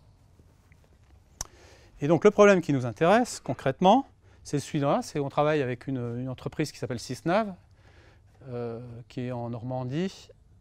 Donc, ce qu'elle fait, cette entreprise, c'est qu'elle développe des capteurs inertiels qui font la taille d'une montre à peu près, qui sont un peu plus performants que les capteurs de smartphone. Et on les met sur des patients qu'on suit à domicile. Donc, typiquement, c'est des enfants myopathes, des parkinsoniens, des choses comme ça. Et ces gens-là, ils rentrent chez eux avec le capteur à la cheville et au poignet. Et on récupère chaque soir. Ils posent le capteur, quand ils se mettent en pyjama et avant d'aller au lit, ils posent le capteur sur une base où le capteur se recharge et où les données de la journée, les enregistrements en continu sur la journée sont renvoyés à un serveur. Et le job après, derrière ça, c'est de fournir aux médecins. Donc c'est des pathologies à évolution assez lente. Donc la myopathie, on suit les gens sur des mois ou des années. Parkinson, alors pour les myopathies, ce qu'on regarde, c'est plutôt la perte de la marche chez les enfants. Pour le Parkinson, là, dont je vais parler, c'est plutôt ce qu'on appelle, on essaye d'attraper les dyskinésies, c'est-à-dire les gens qui sont parkinsoniens, traditionnellement, on leur donne une molécule dont j'ai oublié le nom, qui enlève les tremblements, mais qui a comme effet secondaire de provoquer ce qu'on appelle des dyskinésies, donc c'est des mouvements musculaires incontrôlés. Donc l'idée, c'est de dire, les médecins, quand ils veulent doser ce genre de drogue, il faut arriver à doser de sorte à ce que ça enlève les tremblements, mais que les dyskinésies ne soient pas pires que ce qu'il y avait avant. Et en général, en plus avec le temps, ça s'aggrave. Donc le truc, c'est d'essayer de savoir, quand les patients sont à domicile, est-ce qu'ils ont beaucoup de crises de dyskinésie ou pas. C'est des crises qui sont assez rares dans la journée, qui peuvent durer de quelques secondes à quelques minutes, etc. Donc tout le truc, c'est d'être capable de mettre au point des outils qui peuvent être utilisés après dans des études médicales et qui font remonter, qui vont être capables de détecter les crises de dyskinésie. Et donc là, l'approche qu'on a adoptée, vous allez voir, hein, c'est pas... c'est que... alors, c'est pareil, hein, je n'ai pas les détails. On a dit, il y a des techniques, hein, on n'est pas les premiers à aller sur ce terrain-là, avec cette boîte-là. Mais le truc, c'est qu'il y a des tas de travaux, typiquement, on met le signal là-dedans, on fait des réseaux de convolution, etc. On y met l'accélération, la vitesse angulaire, des tas de descripteurs. Donc là, vous pouvez construire une belle architecture pour essayer de faire de la détection ou de la classification de crise de dyskinésie. Vous obtenez des performances. Et après, notre idée, c'est de dire, nous, comme on a attrapé cette information, on s'est attrapé cette information topologique en plus. Là, on a utilisé une représentation de ces diagrammes de persistance comme élément d'espace de Hilbert, qu'on appelle des landscapes de persistance. En gros, on les a vectorisés. Et puis, on a construit une espèce de canal ad hoc dans notre architecture qui traite l'information topologique et qu'on vient après remerger avec ce qu'a fait l'autre partie du réseau. Et puis, on regarde ce que ça donne en faisant ça. Et le truc, typiquement, alors, je ne peux pas vous montrer les résultats sur le cas des Parkinsoniens parce que c'est un problème dur. Bon, il y a des aspects, c'est des malades dont les données ne sont pas publiques. Et en plus, c'est très très compliqué parce qu'on est dans un monde où il n'y a pas une caméra qui suit le bonhomme. On n'a pas c'est très très faiblement supervisé. Donc il y a des tas de problèmes, il y a des problèmes d'adaptation de domaine derrière. Donc c'est compliqué de mettre en lumière l'apport de la méthode. Donc ce qu'on a fait, c'est que pour montrer ça, on a utilisé un jeu de données publiques qui était des données d'accéléromètre pour de la reconnaissance d'activité. Donc le même type de données qu'il y avait en particulier, donc, où il y avait différents types d'activités assez standards, hein, marcher, monter les escaliers, descendre les escaliers, être assis, debout, couché. Mais ce qui nous intéressait dans le jeu de données, c'est qu'il y avait aussi des classes rares qui sont les classes de transition, par exemple de debout à assis, ou de assis à debout, de assis à coucher, ou des choses comme ça, donc qui arrivent très rarement. Et donc la question, c'était un petit peu de voir, est-ce qu'on est capable de les attraper aussi, parce que les dyskinésies, c'est ça, c'est des événements rares. Et donc voilà un petit peu des approches classiques, sans inclure, disons, notre canal de TDA. Et puis quand on approche le canal de TDA, on voit, alors c'est pas parfait, mais sur certains types de classes, qu'on arrive à quand même améliorer parfois de manière assez significative les résultats. Alors en pourcentage, ce n'est pas forcément énorme, mais on est quand même dans des zones où gratter 1%, c'est plus, ça peut être un peu fatigant. D'accord? Donc c'est une espèce de preuve de concept, mais qui donne une idée du truc ou du potentiel du truc.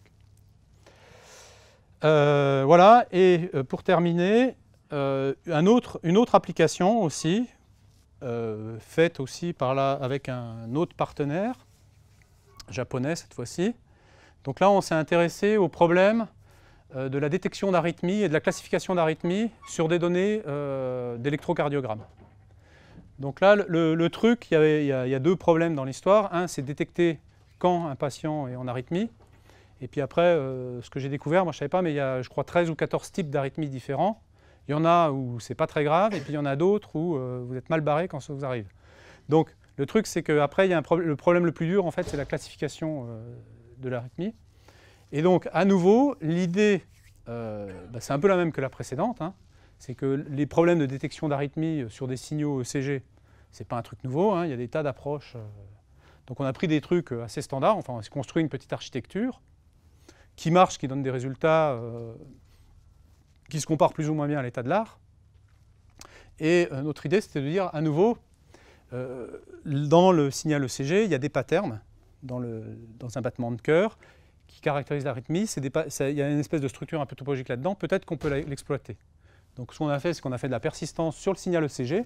Donc là, en plus, la persistance en prenant le signal ECG comme une fonction dans le premier exemple que je vous ai donné. On obtient des diagrammes de persistance qu'on linéarise aussi, qu'on transforme en fait en des courbes. Et ces courbes-là, on les voit à nouveau comme un signal, on les repasse à travers des réseaux de convolution. Donc là-dedans, il y a aussi toute une partie, j'ai envie de dire, très ingénierie. On règle un peu nos trucs. Et à la fin, on réintègre ça comme une partie d'un réseau. On réapprend et on regarde ce qui se passe. Et en fait, alors, ça ne veut pas dire grand-chose parce que je n'ai pas dit ce qu'on comparait. Mais disons qu'on arrive à améliorer assez significativement par rapport à l'état de l'art. L'état de l'art étant les papiers qui ont utilisé les mêmes jeux de données, etc., et qui ont regardé le même problème. Alors, donc ça, pour la petite histoire, c'est un truc, du coup, comme ça avec un partenaire industriel, c'est breveté et c'est en phase d'industrialisation. C'est-à-dire, il y a une grosse boîte qui fabrique des capteurs ECG qui est en train de développer le truc et de le vendre sur des marchés où les gens ont des problèmes de cœur, plutôt de l'autre côté de l'Atlantique. Non, ce qui est plus intéressant ici, et je vais finir là-dessus, c'est pourquoi on a regardé ce problème-là, et pourquoi... alors, je ne peux pas vous donner un théorème ou un énoncé qui va vous expliquer pourquoi on arrive à faire mieux ou améliorer. Par contre, ça vaut quand même le coup d'y réfléchir, de se poser la question. Et là, c'est que ce qui rend ce problème un peu méchant de la détection et de la classification d'arythmie, qui fait qu'on ne sait pas le faire en résolvant ça à 100%, c'est qu'il y a une très très forte variabilité entre les individus. Le rythme cardiaque, rien que le rythme déjà, le rythme normal chez un individu ou chez un autre, ça peut pratiquement varier du simple au double. Donc, quand vous regardez ce genre de signal, la façon dont vous le découpez, etc., fait qu'il y a une très forte variabilité entre les individus. Maintenant, si vous connaissez un petit peu la persistance, vous avez un petit peu compris ce que je vous ai dit tout à l'heure, c'est que si par exemple je fais des changements d'échelle là, dans le temps, c'est-à-dire si je tire ou je fais des choses comme ça, l'information que j'ai à travers la persistance, elle est invariante. C'est-à-dire, si je multiplie par 2 l'échelle de temps, le diagramme de persistance de mon signal, il ne change pas. Donc, ça me dit que déjà, pour ce genre de truc, je construis ici des features dont je vais nourrir mon réseau, qui sont invariants par rapport à ces changements. Donc, ils vont être plus robustes à de la variabilité, à ce type de variabilité entre les individus. Il y a un autre truc aussi, c'est qu'on se comprend aussi ce qui se passe si on fait des changements d'échelle dans la hauteur du signal. Parce qu'évidemment, tous les électrocardiogrammes du monde, ils ne sont pas calibrés, ils sont pas tous calibrés. Donc, ce qu'est la hauteur ici du signal, ce n'est pas une grandeur en laquelle on peut avoir vraiment confiance. Et je ne suis pas cardiologue, mais je pense qu'un cardiologue, quand il regarde l'électrocardiogramme, ce qui l'intéresse plus, c'est le pattern. Il lit le pattern géométrique. Et là, typiquement, quand on fait de la topologie, ce qu'on récupère, c'est quand même une information qui est plutôt qualitative, plus qualitative que quantitative, ou en tout cas en partie qualitative. Et ça, c'est assez robuste. Donc, je ne mettrai pas ma main à couper, parce que je ne suis pas fou, mais je suis prêt à parier que le gain ici, on l'a. Parce qu'en particulier, on le voit bien quand on va tester notre réseau sur des individus qu'on n'a jamais vus, par exemple. C'est-à-dire, on apprend, là, on les entraîne sur un ensemble d'individus. Et puis après, quand on va tester sur des individus qui sont jamais passés, qu'on n'a jamais vus, c'est là qu'on a les gains les meilleurs. Donc, on gagne un peu en généralisation, en capacité de généralisation. Et je pense que les raisons, c'est parce que la topologie, elle donne une information assez qualitative, qui du coup est robuste dans ce cas-là à la variabilité. Je pense que j'ai largement fait mon temps, donc si vous avez des questions. Question là, qu'on peut augmenter la fenêtre et ça ne va pas changer la signature, quoi. Au contraire, il va y avoir beaucoup plus de composantes.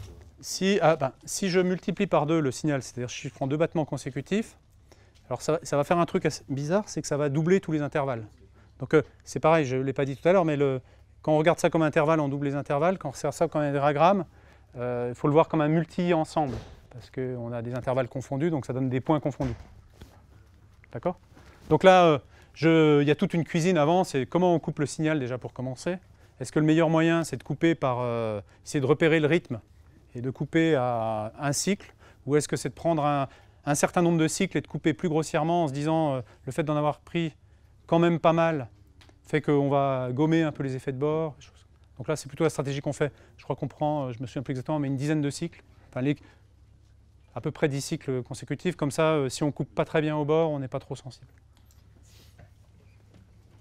Bonjour, et merci pour cette présentation. J'avais une question. Est-ce que si on connaît a priori nos invariants dans nos données, est-ce qu'on peut s'arranger, par exemple, dans la construction de la filtration pour retrouver cet invariant dans les descripteurs? Qu'est-ce que tu entends par invariant, par exemple? Quand vous avez fait l'expérience sur les figures 3D d'animaux, on a un invariant par rotation dans nos données, et on voit effectivement dans les descripteurs qui sont très proches les uns des autres. Les features qui sont construits sont très proches, et on peut faire un clustering sur... c'est le slide où vous avez montré les points rouges et les points verts qui étaient à côté. Tu m'arrêtes? Non? Avec les bestioles, là? On voyait que, pour n'importe, enfin, si j'ai bien compris l'expérience, on voit que le descripteur... Ici, un point égale une forme. Hein. Ça, c'est pas un diagramme de persistance. Alors, j'étais vite. Ici, ce que je fais, c'est que chaque forme, elle est remplacée par un diagramme de persistance. Alors, en vrai, plusieurs. Mais disons, on va faire simple. À chaque objet 3D, j'associe un diagramme de persistance. Maintenant, au lieu de regarder mon espace de forme, je regarde l'espace de diagramme de persistance que j'obtiens, et c'est lui que j'essaye de clusteriser. Donc ça, c'est le clustering, si tu veux. C'est une visualisation, une réduction de dimension qui permet de voir à quoi ça ressemble dans l'espace des diagrammes 2D. Donc chaque point ici, c'est le diagramme d'une forme. Donc chaque point est associé à une forme et une seule. Ce truc-là n'est pas un diagramme de persistance. D'accord, oui, merci. Et du coup, on voit qu'ils sont proches parce que y a un invariant qui est trouvé dans les formes géométriques. Et ma question, c'était, est-ce que si on connaît a priori l'invariant, on peut s'arranger pour construire une filtration, ou je ne sais pas quelle technique, parce que là, ça arrive, j'ai pas envie de dire par hasard, mais c'est peut-être... Alors là, c'est pas... En fait, j'ai envie de dire, c'est pas un invariant qu'on connaît, c'est plutôt un groupe d'invariances. C'est-à-dire qu'on dit intuitivement, tous les objets qui sont dans une même classe, ils sont isométriques. C'est-à-dire ils se déduisent les uns les autres par une transformation qui préserve les distances, ou quasi isométrique. Donc l'idée derrière, c'est qu'on a construit une filtration qui, elle, à nouveau, est invariante par isométrie. C'est-à-dire si on sait que ce qu'on veut attraper, ou que tous les objets dans une même classe ont une propriété d'être tous identiques à un groupe de s'il y a un groupe de transformation KJ et qui préserve les classes, on a tout intérêt à effectivement essayer de faire des constructions qui vont être aussi invariantes par le même groupe de transformation pour être sûr de ne pas éclater un cluster en petits morceaux. Donc, alors, dans le cas des isométries, c'est très simple. Si le groupe de transformation qui laisse invariant est plus compliqué, il faut réfléchir à la façon dont on construit la filtration en général. Et ça, c'est pas toujours facile, voire pas toujours possible.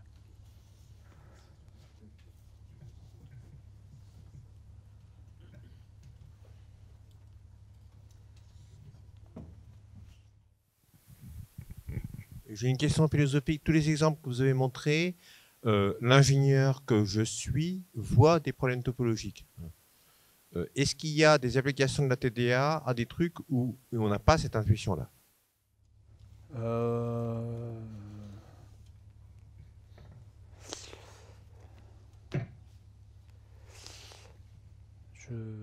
J'ai fait une licence de maths, je sais ce que c'est qu'un groupe fondamental, mais je m'arrête là en connaissance topologique. D'accord. Alors j'essaie juste de comprendre un peu la question. Quels sont les problèmes d'analyse de données aujourd'hui qui intuitivement ne sont pas topologiques et pour lesquels la TDA donne des résultats nouveaux. Parce que tous les exemples que vous avez donnés, je sens bien que le cœur, c'est un problème topologique. Ouais, mais ça, alors je ne sais pas si c'est de la philosophie ou du bon sens, mais si le problème il est absolument pas de nature topologique, je sais même. Est-ce que ça extrait des caractéristiques topologiques de problèmes où on ne soupçonne pas qu'il y en ait? C'est ça ma question. Ça peut arriver.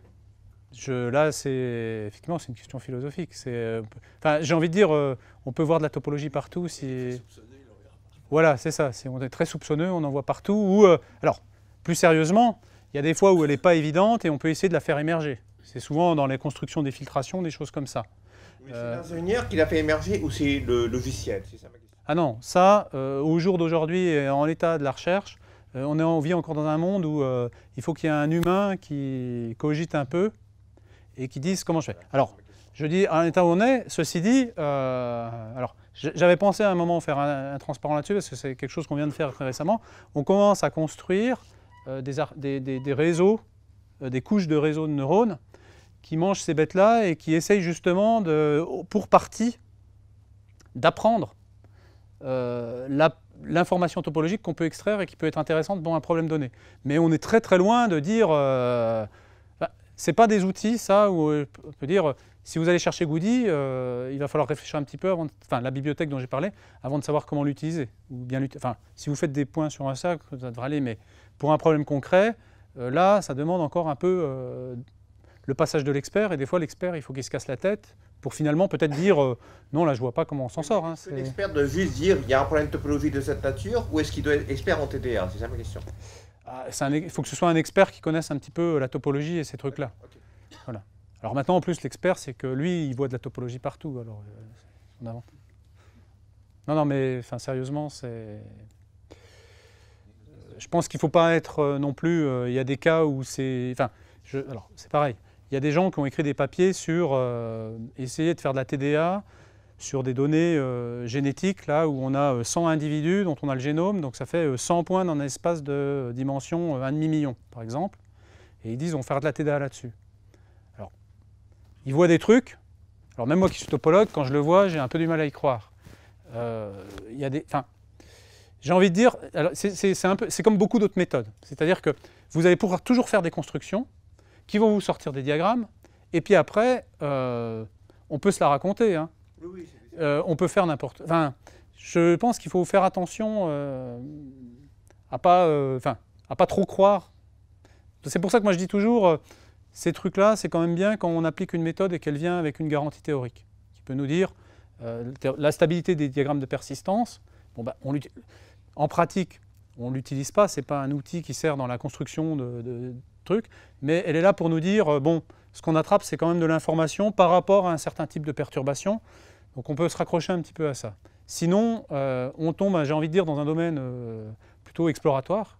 Pour moi, c'est après, si on n'a pas de garantie, on est dans de l'analyse de données exploratoire. Le seul moyen, c'est de dire, ok, j'observe des trucs, je fais de l'exploratoire. Ces trucs, ça a l'air de dire quelque chose. Je retourne voir l'expert qui est l'expert des données, qui va me dire oui ou non. Et puis là, il y a toujours cette blague sur les biologistes où on leur montre, ils ont toujours une histoire à raconter sur ce qu'on leur montre comme sortie. J'espère qu'il n'y a pas de biologiste dans la salle. Mais non, mais il faut faire attention. Merci beaucoup pour l'exposé. J'ai deux questions. La première, concernant la classification des formes, j'ai vu des travaux qui utilisent par exemple des flots géométriques. Là, du coup, c'est des descripteurs géométriques. Est-ce que tu as une idée sur les performances de ces méthodes-là Ça, c'est, si tu veux, j'ai envie de dire, c'est... même je te cache, hein, on a écrit un papier dans lequel on prouvait des résultats théoriques sur la stabilité de certaines filtrations et de certaines constructions. C'était un peu notre proof of concept. On n'était pas... j'ai aucune prétention sur le résultat de ce truc-là. J'ai envie de dire, c'est le sanity check de notre méthode. Sur un exemple simple où je peux dessiner toutes les bases de données sur un quart de feuille de papier et vérifier que on n'a pas joué à classification de données, etc. On l'a fait un petit peu plus sérieusement dans d'autres travaux où on a essayé de d'utiliser ce genre de descripteurs qu'on linéarise pour faire du dictionary learning et faire de la segmentation de formes, des choses comme ça, où ça se compare pas mal à l'état de l'art, voire. Mais le problème que j'ai un petit peu avec tous ces problèmes de classification de formes, en particulier venant des gens de la communauté Geometry Processing, c'est que les bases de données existantes qui se baladent, c'est assez limité, elles ne sont pas très grosses. Donc dès qu'on commence à brancher de l'apprentissage là-dessus, on fait de l'apprentissage sur des trucs qui ont été archi regardés, qui ne sont pas très gros,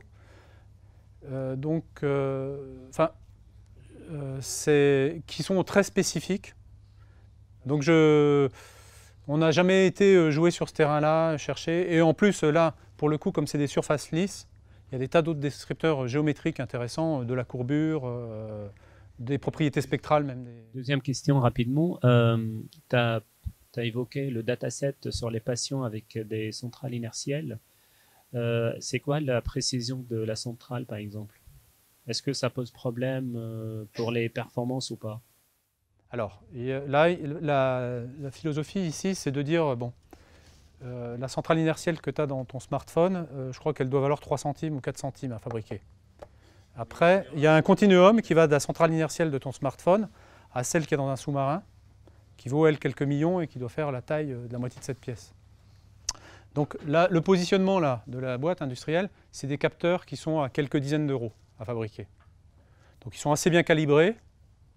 Maintenant, ils ne sont pas ultra performants. Maintenant, à part si tu achètes une centrale inertielle à partir de quelques dizaines de milliers d'euros, tu peux commencer par exemple à intégrer et à reconstruire, par exemple reconstruire la trajectoire du capteur de manière assez fiable pendant un certain temps. Tous ces trucs-là, si tu intègres, enfin, tous ces capteurs, ils ont ce problème que tu as une dérive à l'intégration. C'est-à-dire, en général, souvent ce qu'on fait, c'est qu'on passe en plus par une étape où on essaie de reconstruire des morceaux de trajectoire et d'utiliser la géométrie de la trajectoire.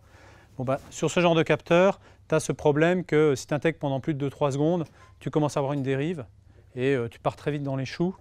Donc il faut, alors soit quand on est dans vraiment des problèmes de reconstruction de trajectoire sur du long terme de piétons, il faut faire du recalage régulier à chaque pas par exemple, ou des choses comme ça. Donc il y a des tas de problèmes qui se posent. Mais quand on a des trucs comme ça, ce n'est pas des outils de grande précision. Hein. Je vais passer le micro pour une question, mais j'en avais une en passant. Est-ce qu'il existe des versions online de TDA? C'est-à-dire que si un nuage de points, par exemple, puisqu'on en faisait tout à l'heure sur des nuages de points, il y a des nouveaux points qui arrivent, est-ce qu'on est obligé de refaire toute la persistance depuis le début, ou est-ce qu'on peut la mettre à jour simplement? Est-ce qu'on a des versions incrémentales qui permettent de mettre à jour le diagramme de persistance sans avoir à tout refaire le boulot du début? Bonne question, je ne sais pas. Je pense que pour certaines applications temps réel, il y aurait des intérêts à essayer d'imaginer des versions en ligne. Si on a une image du lac, ça va pas. En fait, ce qu'on fait, en fait, ce qui se passe, c'est que souvent, on ne fait pas non plus des diagrammes, si on prend sur des choses très longues, parce qu'on accumule de plus en plus de données et les filtrations grossissent. Donc honnêtement, je n'ai jamais réfléchi vraiment à ce problème parce qu'on ne l'a jamais rencontré. Ce qu'on fait plus en ligne, c'est par exemple sur les séries temporelles, tu fais une fenêtre glissante et tu construis ton diagramme sur les fenêtres successives. Mais là, comme on est sur des petits... les tailles de fenêtres qu'on garde ici, ça fait qu'on construit des diagrammes sur des nuages de points de quelques centaines de points. Donc ça se calcule à peu près instantanément. Donc on ne s'est jamais posé le problème de dire quand je fais glisser ma fenêtre d'un petit peu, j'enlève ces points-là et je rajoute ces points-là. Sur des problèmes de cette taille-là, ce n'est pas évident qu'on y gagne à essayer de faire un truc plus astucieux. D'autant plus que ce n'est pas clair qu'on puisse s'épargner un retour à zéro et on reconstruit. Je ne sais pas, mais c'est... Il y a un sujet d'explosion de nombre de données qui augmente et qui peut devenir volumineux, mais il y avait aussi l'idée de pouvoir adapter de façon rapide, effectivement, l'analyse, sans avoir la totalité de la... Parce que là, en fait, à chaque fois qu'on a un tableau de persistance, un diagramme de persistance qui est produit, c'est qu'on a eu l'échantillonnage complet, voilà, on a eu une forme qui a été échantillonnée, voilà, et on la traite. Mais si on voulait le faire au fur et à mesure que son échantillonnage apparaît, ça, pour l'instant, Il n'y a pas de travaux. Je ne voudrais pas te dire de bêtises. Enfin, je ne sais pas le faire immédiatement.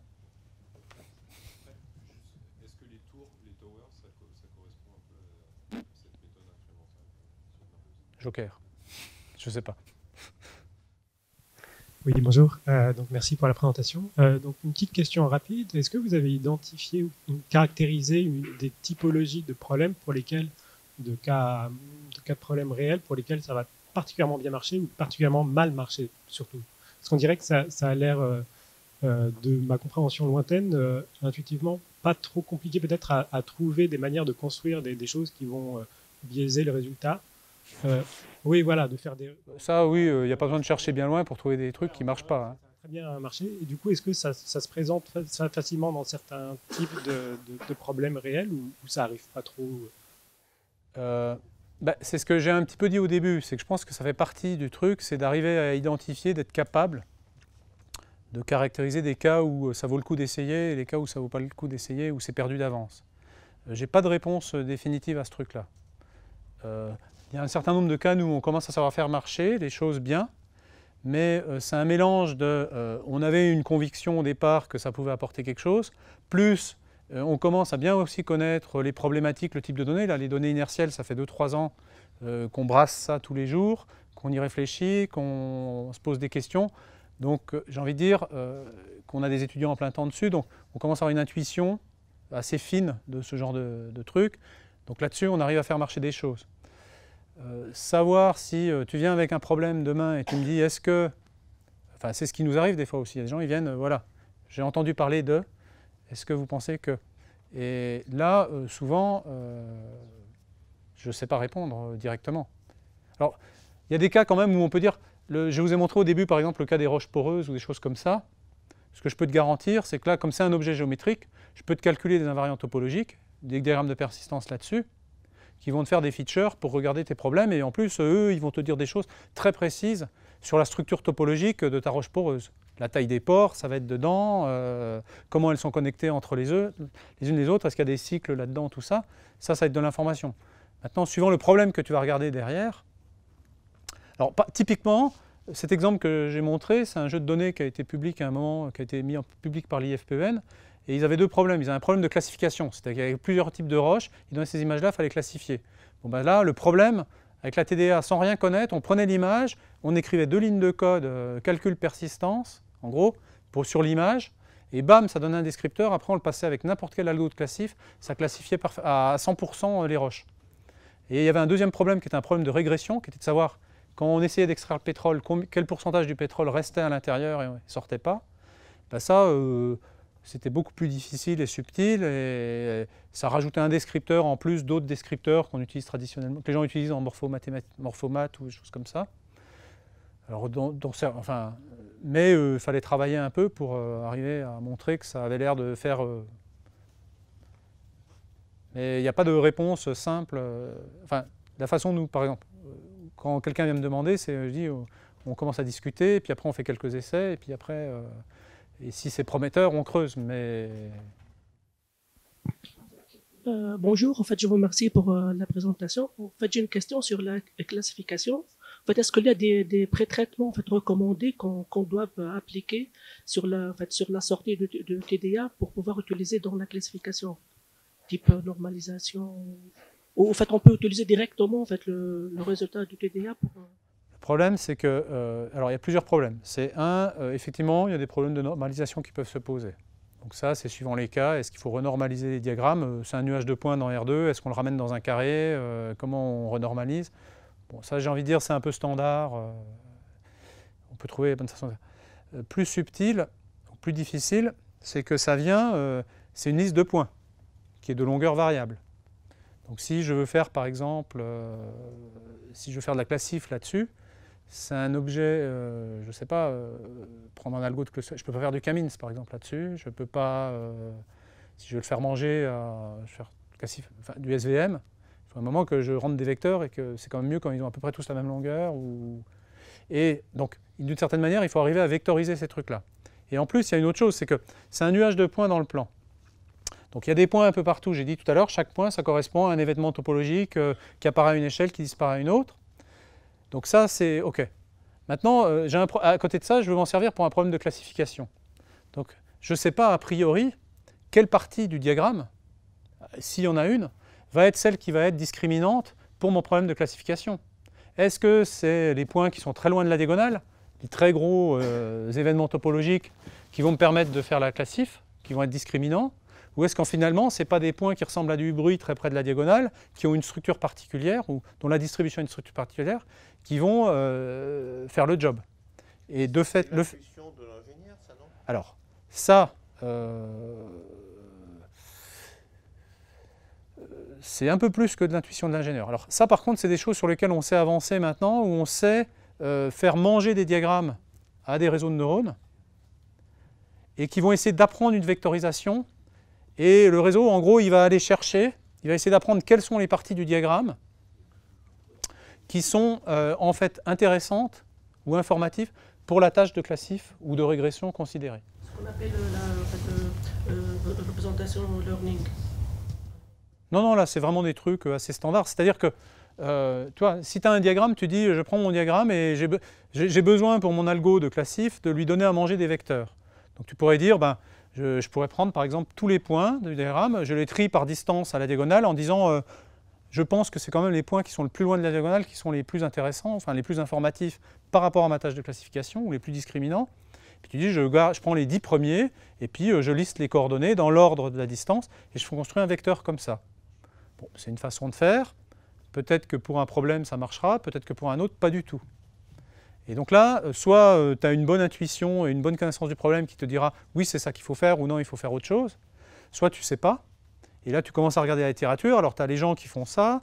Tu as les gens qui disent ah ben, un diagramme, finalement, c'est aussi une mesure discrète dans le plan. Je le convole avec une gaussienne, j'en fais une image. Et puis, je regarde ça comme une image et je vais le traiter comme une image. Il y a des gens qui, je vous ai montré tout à l'heure un truc, je le convertis en une fonction 1D, je vois ça comme un signal 1D, je le retraite comme un signal 1D, et je ne sais pas lequel choisir parce que je n'ai pas assez de connaissances sur mon problème et sur les phénomènes que je mets en lumière. Donc là, on commence à avoir des outils. On va pouvoir demander à un réseau de neurones d'essayer d'apprendre quelle est la bonne représentation vectorielle du diagramme, enfin en tout cas la plus adaptée. Donc on met ça dans une couche d'un réseau de neurones et puis on essaie de lui faire la classif et il apprend une représentation. Donc ça on sait l'automatiser un peu. Enfin, on commence à savoir l'automatiser. Je pense qu'on va être obligé d'arrêter parce qu'il est l'ennemi. Je voulais te remercier encore. J'avais une toute petite question, mais vraiment micro. Dans ma vie antérieure, j'avais en traitement du signal utilisé une heuristique qui s'appelle l'Empirical Mode Decomposition, EMD. Je ne sais pas si c'est quelque chose qui te dit quelque chose. Donc, je suis pas très loin de penser qu'un TDA pourrait donner un corpus un peu théorique pour essayer d'expliquer le bon fonctionnement de cet algo qui a donné de très bons résultats dans certains cas, mais qui était incapable d'en faire la démonstration théorique. Il faudra que je te montre. D'accord, oui. J'ai pas de réponse à cette petite question. Merci encore. Il n'y aura pas de séminaire. Merci à vous.